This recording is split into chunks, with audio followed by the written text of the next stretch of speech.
Bonjour à toutes et à tous, bienvenue sur les vidéos DJ Stuff. Aujourd'hui, petit sujet un peu différent. Je vais pouvoir vous faire des tutos. J'ai eu la chance en fait d'avoir de la part de la marque un Denon DJ Prime Go pour vous faire des tutos autour de Engine Prime sur ordinateur et de Engine OS.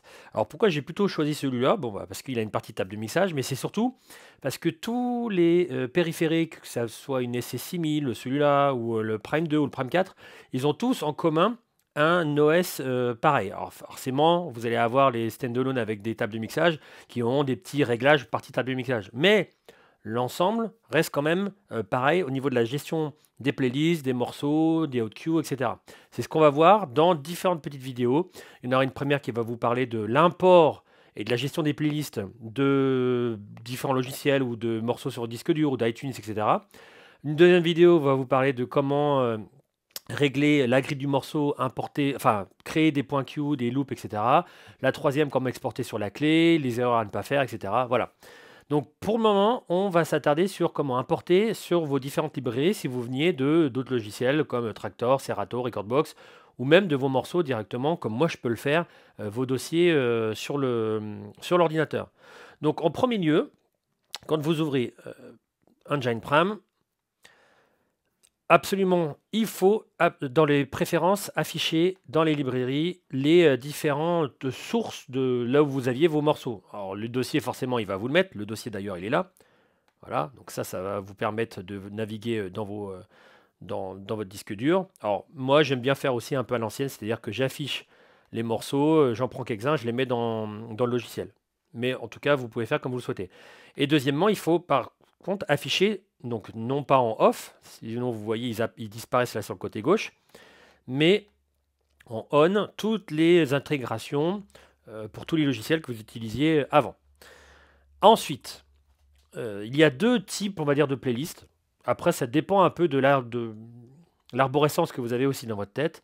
Il y a les crates, enfin qu'on pourrait appeler crate sur Serato ou collection ici sur Engine Prime.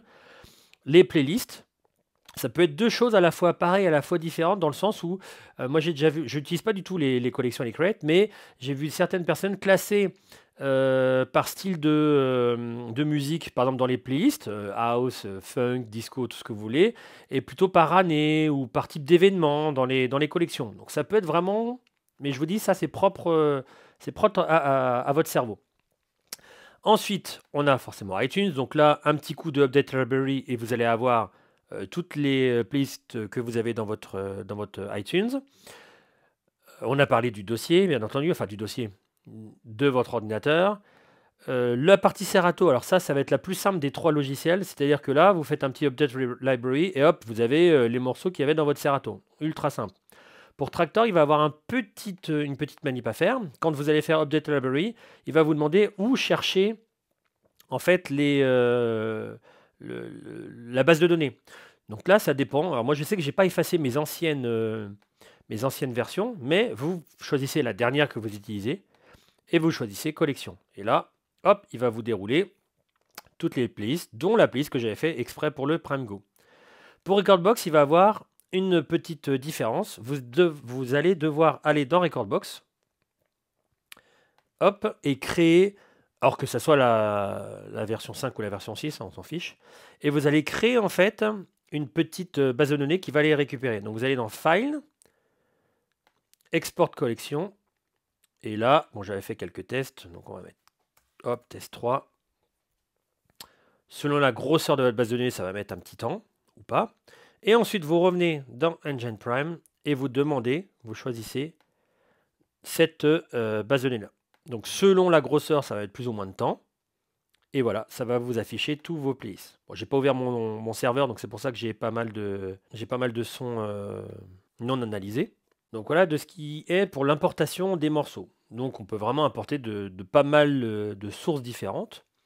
Et ensuite la création de playlists, ou pareil pour collection, ça sera la même chose. Donc dans les playlists, vous faites un petit clic droit, vous faites créer playlist. On va en faire une bidon comme ça, c'est juste pour tester.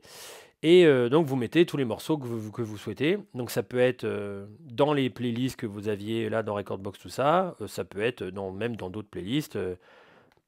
N'importe, il suffit juste de prendre des morceaux. Je vais peut-être pas tout prendre d'ailleurs. Voilà. hop, vous glissez. Donc ça peut être là comme ça peut être depuis directement un dossier, hop, vous les prenez, vous les glissez aussi, hop, aucun souci, enfin voilà, qu'importe la destination, on peut les glisser dedans. Voilà, donc c'est tout pour l'élaboration de playlists, la récupération de vos morceaux directement sur votre disque dur, sur vos différents logiciels que vous utilisiez. Je vous dirais que c'est assez simple. On va voir dans les autres vidéos comment éditer des bitgrid, éditer vos morceaux, mettre des hot cues, tout ça, dans les prochaines vidéos. Si vous avez des questions au sujet de cette thématique-là, n'hésitez pas à poser vos questions en dessous de la vidéo, dans les commentaires. Très bonne journée ou soirée, je ne sais pas quand est-ce que je mettrai cette vidéo. Et je vous dis à très bientôt pour le prochain contenu. Ciao!